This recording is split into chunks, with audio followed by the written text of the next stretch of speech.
Where do the ultra-rich actually live in San Francisco? Not just the wealthy, the ultra-wealthy. Most people picture Pacific Heights and stop there, and they're right, but they're also missing half the story here because the richest buyers in the city aren't just buying neighborhoods. They're buying privacy, views, scarcity, and in some cases, blocks that almost never trade. I've been in San Francisco for over 20 years now. I've lived in 8 neighborhoods. And in this new phase of my life, I've spent the last 7 years helping buyers and sellers all over the city. I'm gonna give you the real breakdown of what people are actually paying for, different reasons for different neighborhoods. And you want to stick around till the end because in the end, I'm gonna talk about the biggest mistake that wealthy buyers make. It's not about price, but it can cost them more than money. Let's get into it. Let's start with the obvious one. Pacific Heights. Pac Heights is the neighborhood people picture when they think about wealth in San Francisco, and it has earned that reputation. Lauren Powell Jobs paid $71 million for a home here in 2024, the highest price ever paid for a home in San Francisco. Larry Ellison had a presence here, the Getty family, the heirs to the Levi Strauss fortune. Going back over a century, this neighborhood has been home to that kind of generational wealth that doesn't need to announce itself. The crown jewel is a 3-block stretch of Broadway between Divisadero and Lyon, what people call Billionaires Row or the Gold Coast. North-facing views of the bay, so you've got the Golden Gate Bridge, you've got Alcatraz, all the sailboats, homes on lots that are 1/3 of an acre or more, which in San Francisco is a lot of space. Beyond Billionaires Row, Pacific Heights is very accessible and you don't need a car. Fillmore Street is the main commercial artery and it earns that reputation. Great food, amazing shopping, wine bars. It's the kind of street you actually use rather than just walk past. Alta Plaza and Lafayette Park are both within easy walking distance. And Alta Plaza in particular has some of the best city views you can get from a park in San Francisco. Pacific Heights isn't one market, it's about 6 of them depending on which block you're on. There are blocks that are quieter, more residential, equally beautiful, and there are blocks that are busier, noisier, and don't hold value the same way. So what are people actually paying for here? Architecture, block selection, views from the right corridor, homes that almost never trade, and a neighborhood that has held prestige for 150 years, through earthquakes, recessions, all of it. Just to the west of Pacific Heights, and in many ways it's the quieter, more discreet neighbor, is Presidio Heights. And tucked inside is one of the most exclusive addresses in the entire city, Presidio Terrace. Let me start with Presidio Terrace because the numbers are almost hard to believe. There are only 36 homes. That's it. One oval street, fully gated, the only private gated community in San Francisco. Nancy Pelosi, Dianne Feinstein, and they both called it home. Mayors, financiers, ambassadors. The address has been a fixture of San Francisco power structure for over a century. Over the past 2 years, homes have sold an average for close to $11 million, and when they do sell, they're gone in under 2 weeks. And that price point, that's remarkable. These are homes that get passed through generations. Some of them have been in the same family for decades. So when one comes up, serious buyers move fast and kind of quietly. Presidio Heights itself has more inventory, but not much more. Fewer than a dozen single-family homes were sold there last year. And while it's quieter than Pacific Heights, it's far from cut off. There's Sacramento Street that runs right through the heart of it, and it's one of the most underrated streets in the city. You've got Spruce, which has been a Michelin-recognized restaurant for years, and it's the kind of place that residents of Presidio Heights treat like it's just a neighborhood spot. There's interior design stores, antique dealers, high-end home good boutique. It doesn't feel like a busy retail strip, but it is a lovely place to walk around and drop a lot of money. So beyond Sacramento Street, you're steps from the Presidio, which means trails, green space, and views essentially in your backyard. The walkability here is more residential than Pacific Heights. You're not going to stumble into buzzy restaurants on every corner, but for most people who choose Presidio Heights, that's kind of what they want. So what are people here paying for? Privacy, quiet, the feeling of being completely inside San Francisco while also feeling a little removed from it, and an inventory situation so constrained that when the right home becomes available, there's almost no negotiation. The scarcity does the pricing work.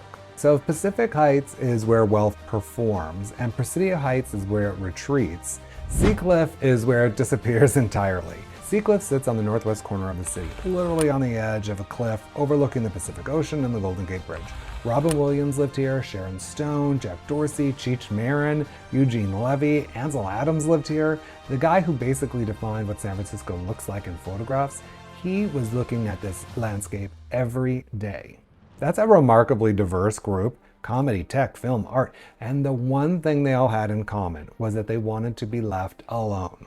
The neighborhood is designed almost by accident of its zoning to just stay that way. There are no businesses in Seacliff, no restaurants, no cafes, no foot traffic from people passing through to go somewhere else, just houses, ocean, and quiet. The homes are large, fully detached, set back from the street on generous lots.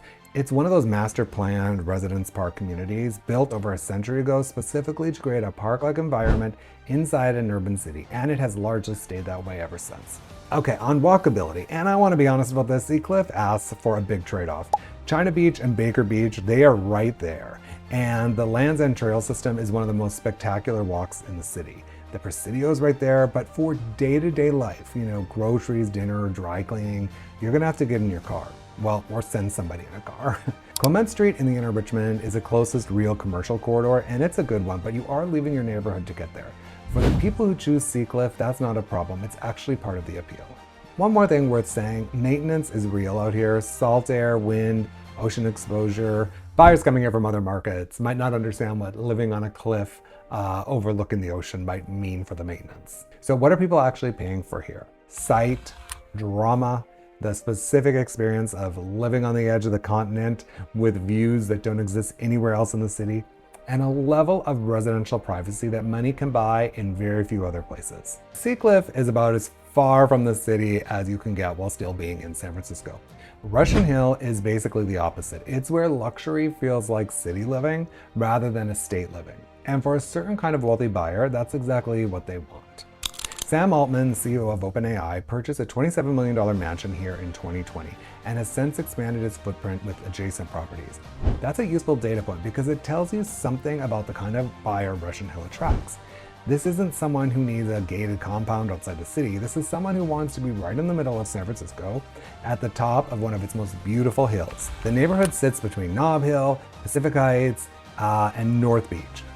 Francisco Street between Leavenworth and Hyde is its own little micro-market. Some of the earliest single-family homes in San Francisco are on that stretch. One property on a double lot there, over a third of an acre, recently sold for more than $22 million at over $2,600 a square foot. That number tells you what the serious end of Russian Hill looks like. The walkability here is among the best of any neighborhood on this list, except for walking up and down hills.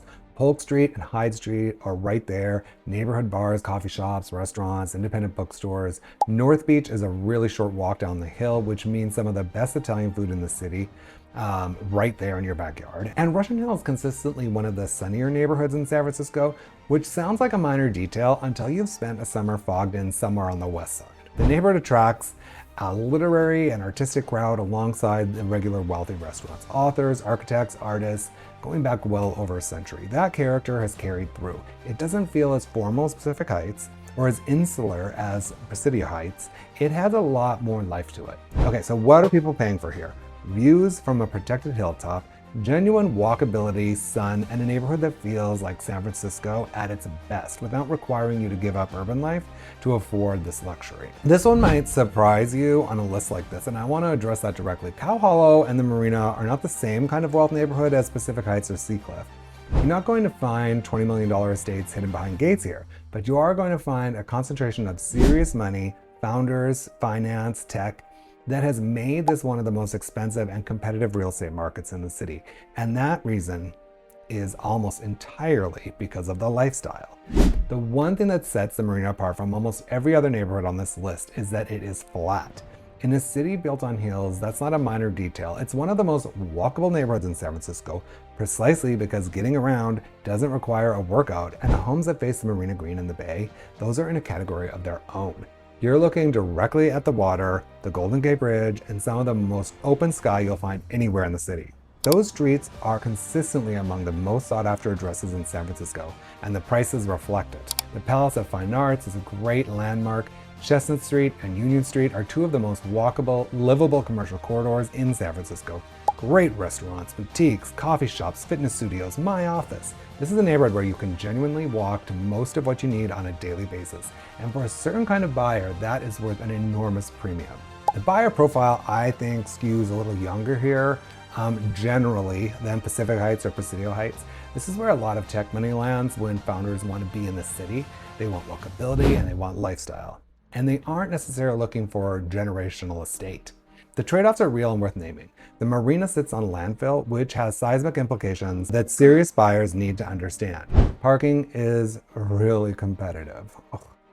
Some of the streets get really noisy, and it doesn't have the architectural grandeur or the privacy of the other neighborhoods further west and north on this list.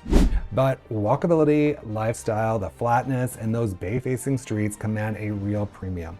And the buyers who choose it know exactly what they're choosing. So what are they paying for here? Lifestyle, walkability, the specific streets that face the water and the green, and a neighborhood that feels alive in a way that some of the more private enclaves in this list intentionally don't.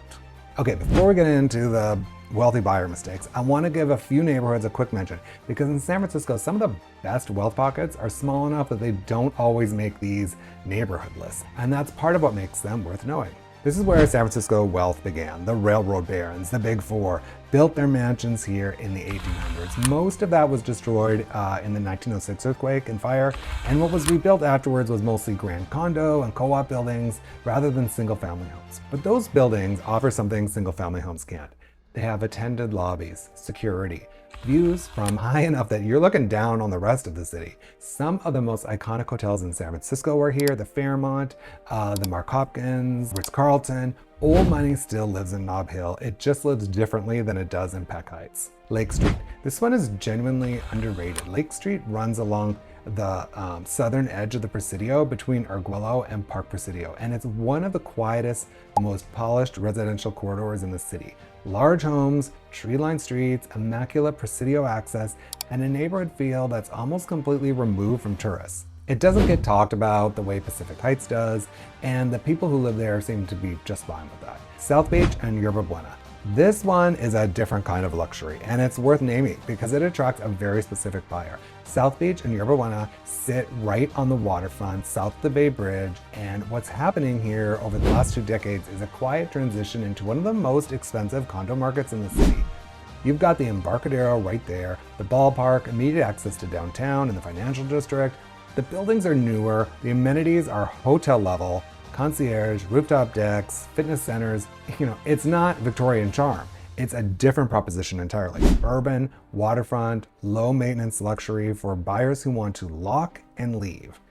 Tech executives, finance, international buyers, the price points at the top end of this market are serious, and the waterfront views from the right units are genuinely spectacular.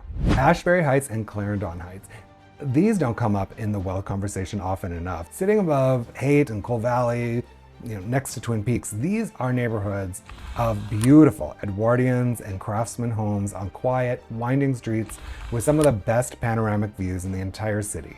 You're looking out over Twin Peaks, across the rooftops toward downtown, and on clear days, all the way to the bay. The homes here have real architectural character, the kind that's increasingly hard to find at reasonable price points in San Francisco. The streets are residential, peaceful, and largely removed from tourist traffic.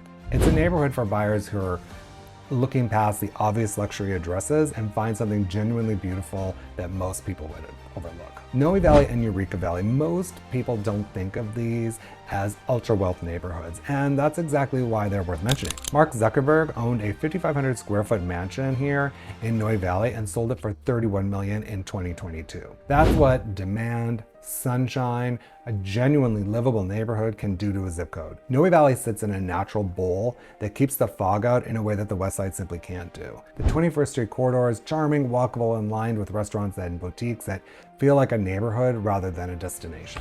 Okay, Eureka Valley, which most people know as a Castro, has had significant wealth concentration of its own. It's right next door to Noe Valley. Beautiful Victorians, Edwardians on hilly streets. They've got excellent walkability and a neighborhood energy that's unlike anywhere else in the city or probably the country. Both sit in the same sunny microclimate, share easy access to Dolores Park, and for tech workers commuting to the South Bay with access to the 101 and 280 is as good as it gets while still living in San Francisco proper. So we've covered the 5 neighborhoods and my honorable mentions. Now I want to talk about the mistake because I see it happen with buyers at every level, including buyers who've done this before in other cities and think they know what they're doing. The mistake is buying the neighborhood. when you should be buying the block. What this means in practice is two homes in the same neighborhood, similar square footage, similar price, can be completely different assets depending on exactly where they sit. I see buyers get this wrong all the time, so let me give you the actual insider version of what to pay attention to. First, the fog line. San Francisco microclimates are not a myth. They play out street by street, and especially in these neighborhoods. The difference between a home that gets afternoon sun and one that's fogged in by 2 o'clock isn't a minor inconvenience. It affects how much you love living there, and it will affect what someone else will pay for it when you go to sell it. Buyers who've lived here know this intuitively. Buyers relocating from other markets sometimes learn it the hard way. Second, views. And I mean this more specifically than people realize. In Pacific Heights, two homes in the same block can trade at completely different prices because one faces north toward the bay and one faces south toward the city. They still have a great view, but it's not the bay. Wrong side of the street, and you paid Pacific Heights prices for a Pacific Heights address without the thing that drives the Pacific Heights premium. In Russian Hill, in Sea Cliff, in Marina, the presence or absence of a view, and whether that view is looking in the right direction, is one of the single best value drivers in the entire transaction. It's not a nice to have at this price point, it's a core part of what you're buying. And here's where it gets a little more specific. And I think it's more important than people realize. Third is a street character. If it's a through street, or if it's a quiet residential block that doesn't go all the way through. And it matters more than people think. On Billionaires Row, those homes sit back a little bit from the street on purpose. That distance is part of what they're paying for. A home on a busier corridor 2 blocks away in the same neighborhood is a genuinely different product, and it trades differently when it's time to sell. Fourth is the property type. Look, this one trips up a lot of buyers when they come in from San Francisco. Obviously, we've got single family homes. That's kind of a no-brainer, but we have TICs and condos and co-ops. They're everywhere in the city, and they just don't perform like single family homes. They have different appreciation, different resale. It's not the same product, and this is worth knowing. TICs and condos in these neighborhoods can actually be a real entry point. You can get into Pacific Heights or Russian Hill at a price point that doesn't require 8 figures. You're making trade-offs, but you're in the neighborhood. And speaking of entry points, because I don't want this to sound like every one of these neighborhoods is completely out of reach, Russian Hill has condos and TICs starting well under $2 million.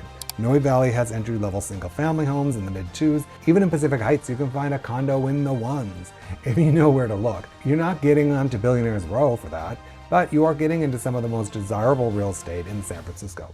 And fifth, off-market reality. A significant number of deals in these neighborhoods never hit Zillow and Redfin. They move through agent networks, private listings, the coming soon, things that never go public. Here's the thing, if you're only watching the public market, you're watching a fraction of what's actually happening.